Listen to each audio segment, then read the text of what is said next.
전 세계 최고 권위자들이 모인 국제회의장. 한 남자가 무대에 올라 충격적인 계획을 발표하는데요. 순간 회의장은 비웃음과 조롱으로 가득 찹니다. 불가능해요. 상식적으로 말이 안 됩니다. 그들은 비웃으며 자리를 떠났지만 얼마 후 믿을 수 없는 소식에 경악하게 되죠. 모두가 고개를 저었던 바로 그곳에서 대체 무슨 일이 벌어진 걸까요? 지금부터 세상을 놀라게 한 그 현장으로 함께 가보시죠. 제 이름은 클레어 리처드슨이에요. 저는 미국에서 온 인프라 구조 전문가이고 유엔에서 일하고 있어요. 전 세계를 돌며 다리나 도로, 때로는 공항 같은 대형 건설 프로젝트가 제대로 되고 있는지 평가하죠. 그런데 한국의 조그만 섬에 공항을 짓는다고 해서 그걸 직접 보러 가게 될 줄은 정말 몰랐어요. 바다 위에 공항을 짓겠다는 거였거든요. 처음엔 저도 귀를 의심했어요. 그날은 일본 도쿄에서 열린 국제회의였어요. 회의장은 수백 명의 기술자들과 공학자들로 가득했고 의자가 삐걱거릴 때마다 사람들의 긴장감이 느껴졌어요. 에어컨은 돌아가고 있었지만 제 목덜미에 땀이 흘렀어요. 커피잔 부딪히는 소리, 종이 넘기는 소리. 가을 낙엽처럼 사각거리는 그 분위기 속에서 저는 조용히 뒷자리에 앉아 노트를 펴고 있었어요. 발표들은 평범했어요. 새로운 콘크리트 배합, 더 튼튼한 강철 케이블, 안전한 설계 기준, 익숙하고 예상 가능한 이야기들이었죠. 그러다 한국 대표단이 단상에 올라섰어요. 그 팀을 이끄는 중년의 남자는 은색 안경을 쓴 사람이었는데 밝은 조명 아래서 그 안경이 번쩍였어요. 그는 넥타이를 한번 매만지더니 사람들을 똑바로 바라보며 이렇게 말했어요. 저희는 울릉도 앞바다에 공항을 짓겠습니다. 그 순간 회의장은 숨소리조차 멈췄어요. 사람들이 숨을 멈춘 게 느껴졌어요. 누군가의 핸드폰이 진동하는 소리만 앵앵 울렸고 저도 펜을 멈추고 고개를 들었죠. 그리고 곧 웃음이 터졌어요. 앞줄에서 킥킥거리는 소리가 들리더니 뒤쪽에서도 웃음이 퍼져나갔어요. 몇 초 만에 회의장은 조롱과 비웃음으로 가득 찼어요. 그 웃음은 따뜻하거나 유쾌한 게 아니었어요. 누군가를 철저히 무시할 때 나오는 찬바람 같은 웃음이었죠. 일본의 유명한 토목학자 다카하시 교수는 자리에서 벌떡 일어나 책상을 내리쳤어요. 물병이 통통 튀어올랐고 그의 얼굴은 붉게 달아올랐어요. 이건 말도 안 됩니다. 불가능한 얘기예요. 하지만 그 말을 들은 한국 대표는 표정 하나 바꾸지 않았어요. 비난의 폭풍이 몰아치는데도 묵묵히 서 있었어요. 그건 쇼핑몰에나 쓰는 기술이지 공항에 쓸 수 있는 게 아니죠. 중국 대표가 외쳤고 파도 몇 번에 무너질 텐데요. 독일 대표도 한마디 보탰어요. 제정신이신가요? 다른 목소리도 들려왔죠. 저는 그 순간 부끄러움이 밀려왔어요. 한국 팀이 받는 조롱이 너무 심했거든요. 회의는 삽시간에 끝나버렸고 사람들은 마치 이상한 꿈이라도 꾼 듯 짐을 챙기며 허둥지둥 나가버렸어요. 그날 밤 호텔방에서 전화벨이 울렸어요. 발신자는 유엔 본부였습니다. 들려오는 목소리는 유엔 사무총장이었어요. 클레어, 울릉도 공항 이야기, 당신이 직접 가서 확인해 주세요. 객관적인 보고서가 필요합니다. 이틀 뒤, 저는 한국행 비행기에 몸을 실었어요. 비행기가 구름 사이를 뚫고 착륙을 준비하던 순간 창밖으로 펼쳐진 서울의 모습이 보였어요.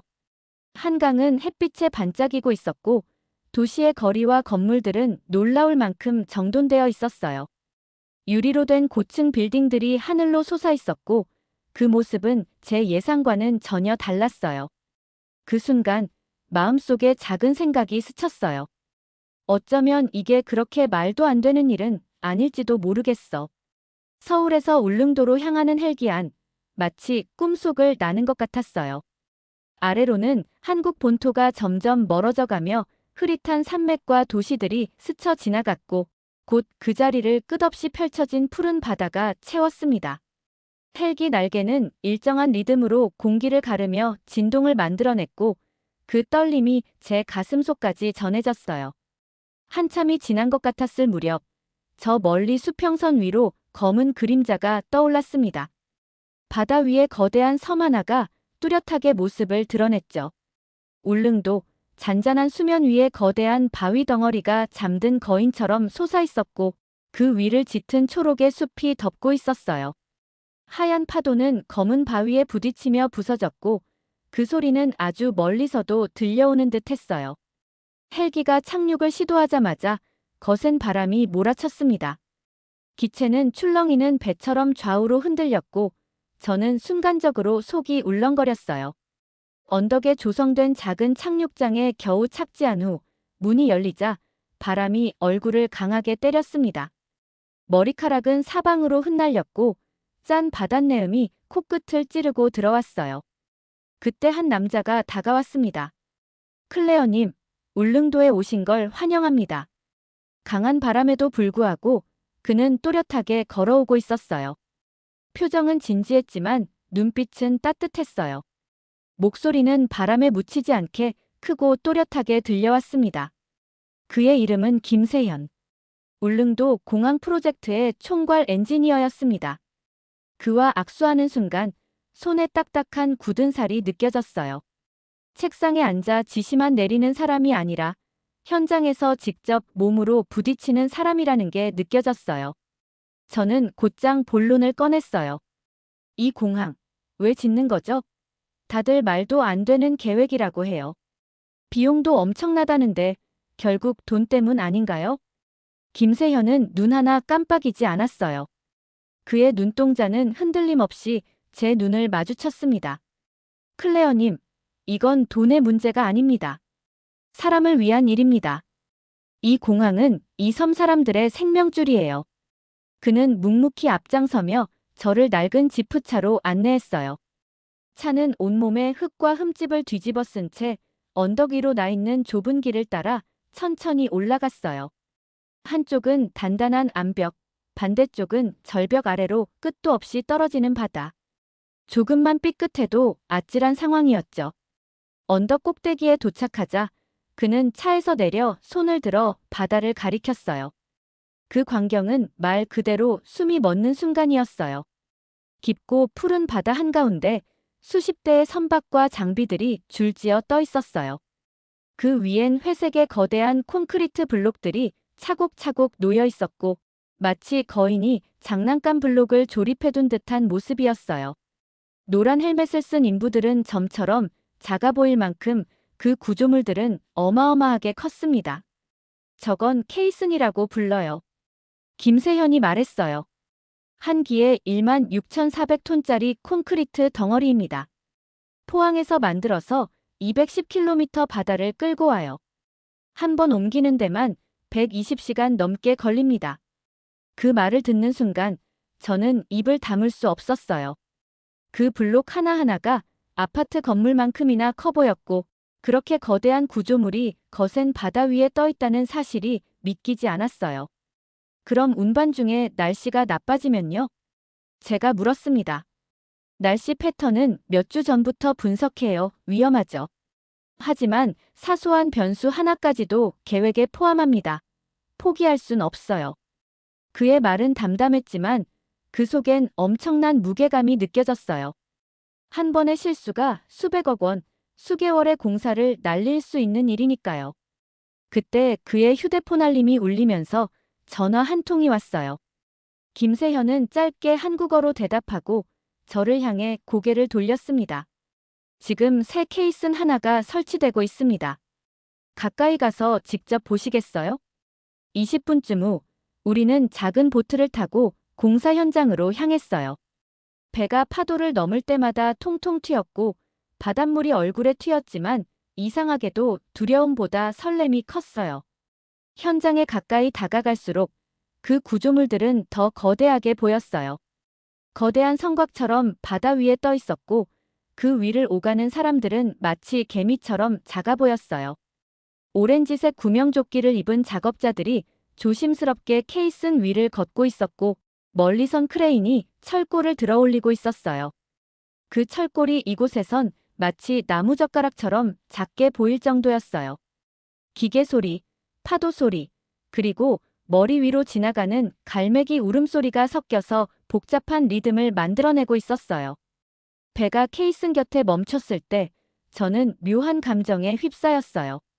이건 단순한 공사가 아니었어요. 이건 창조였습니다. 한국은 지금 아무것도 없던 바다 위에 새로운 땅을 만들고 있었어요. 도쿄 회의장에서 모두가 비웃던 그 계획, 그 불가능하다고 여겼던 꿈이 어쩌면 정말 현실이 될 수도 있겠다는 생각이 처음으로 들기 시작했어요. 다음 날 아침, 김세현 단장은 저를 울릉도의 가두봉산으로 데려갔어요. 그곳에서 제가 마주한 광경은 솔직히 말해서 바다 위 공항보다 더 충격적이었어요. 산이 살아있는 채로 파먹히고 있었거든요. 집보다 큰 덤프트럭들이 산 허리를 오르내리고 있었어요. 엔진 소리는 마치 용이 포효하는 것 같았고 흙먼지 구름이 공중에 자욱하게 퍼져 있었어요. 그 트럭 하나하나엔 잘게 부순 암석과 흙이 가득 실려 있었고 그 모든 게 바다로 사라지고 있었어요. 처음엔 너무 충격이었어요. 푸르던 산이 조각조각 찢겨 나가는 것 같았어요. 쓰러진 나무들은 마치 전쟁터의 병사처럼 흩어져 있었고 기름 냄새와 돌가루 냄새가 공기를 가득 메우고 있었어요. 이건 너무하잖아요. 제가 조심스럽게 말했어요. 이렇게 아름다운 산을 왜 이렇게까지 파괴해야 하죠? 김세현은 잠시 말없이 고개를 끄덕였어요. 그의 표정엔 슬픔이 있었지만 동시에 단단한 결심도 느껴졌어요.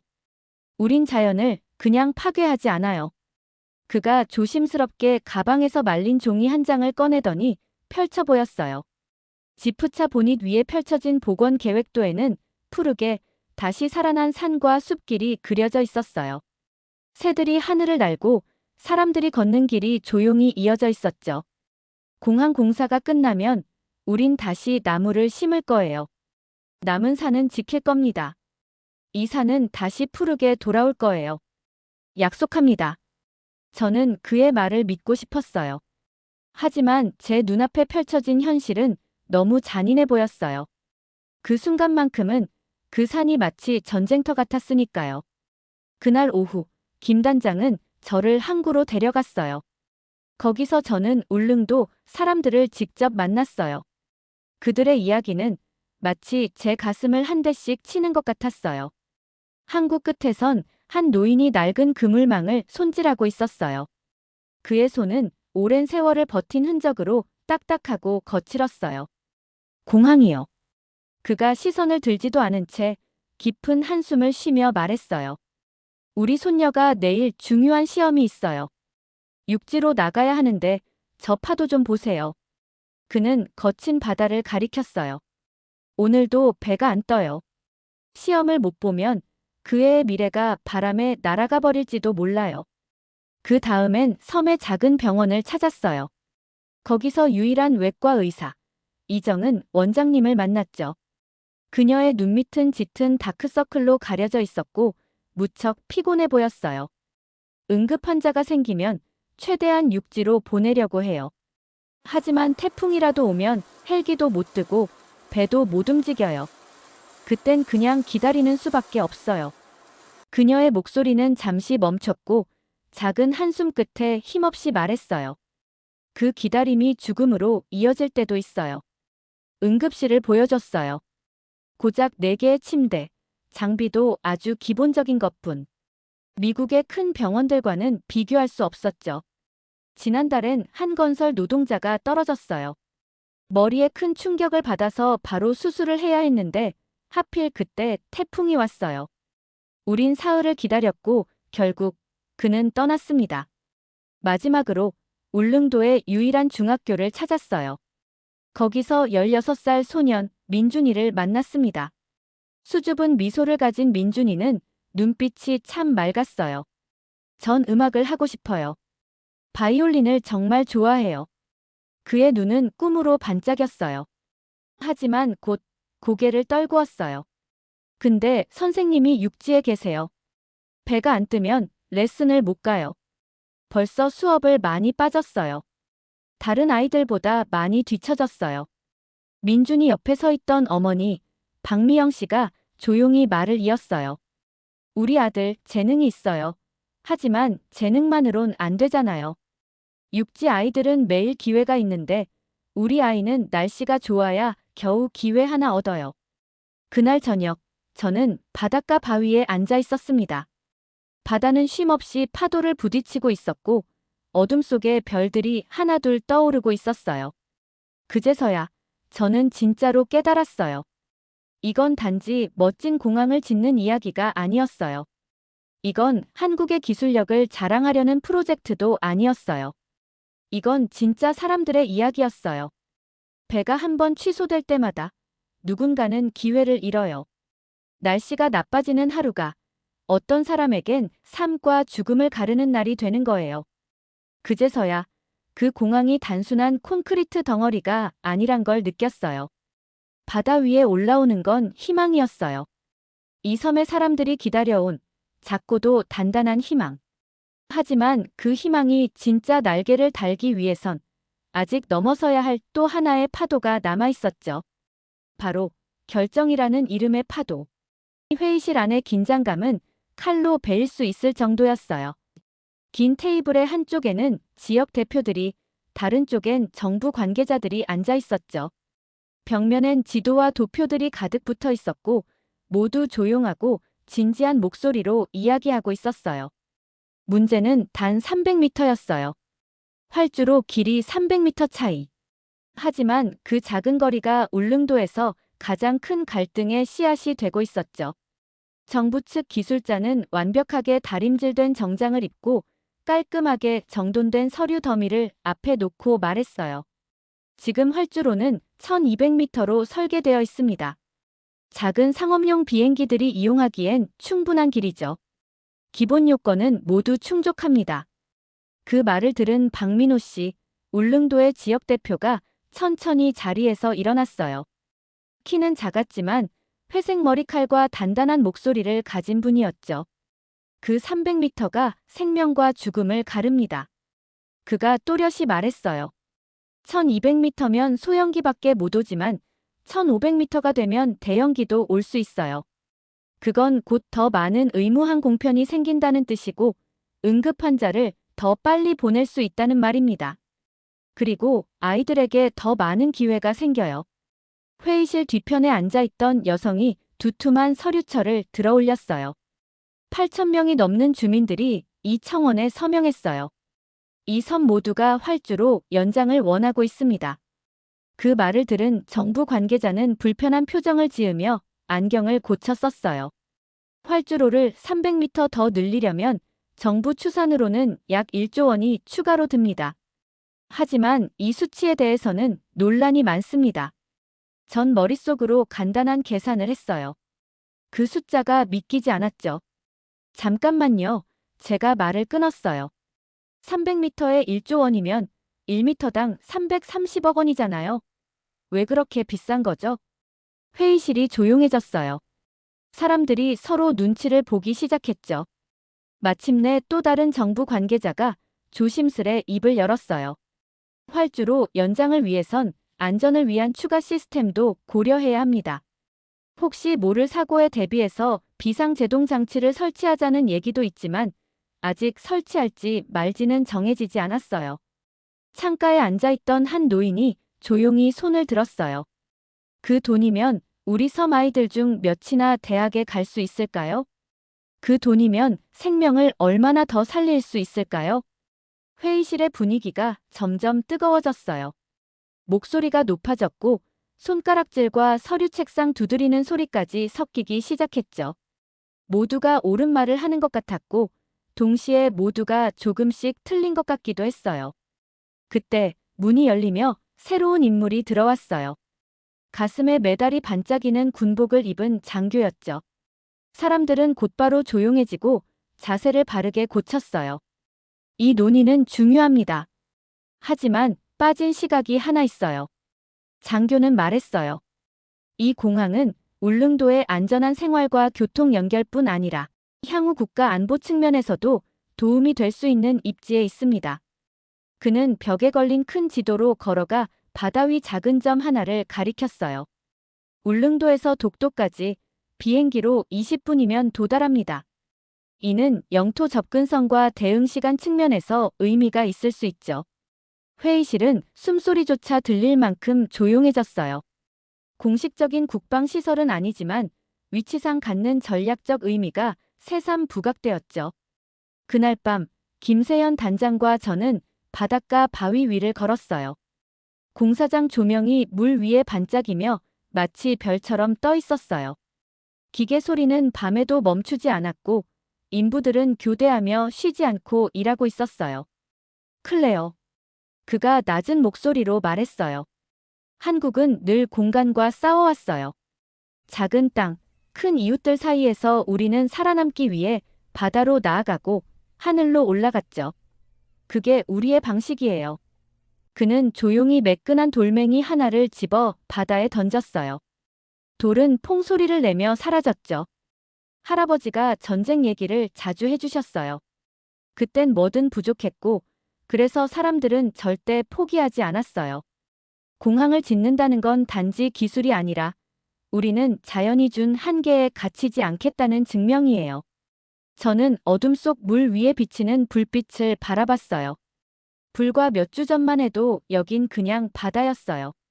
하지만 지금은 수천 명의 삶을 바꿀 거대한 기적이 자라나고 있었죠. 다음 날 아침 헬기를 타고 울릉도를 떠나기 전 저는 창문에 얼굴을 바짝 댔어요.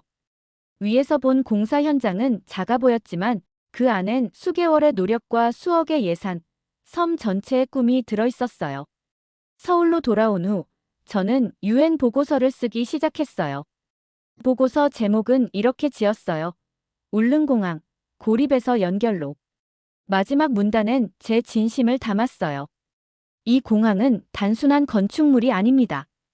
이건 사람들에게 더 나은 삶을 주겠다는 약속이고 국가를 지키겠다는 의지이며 불가능을 가능으로 바꾸는 기술과 결심의 증거입니다. 한국은 단순히 해안 매립지에 공항을 짓는 게 아닙니다. 그들은 파도 위에 희망을 짓고 있는 겁니다.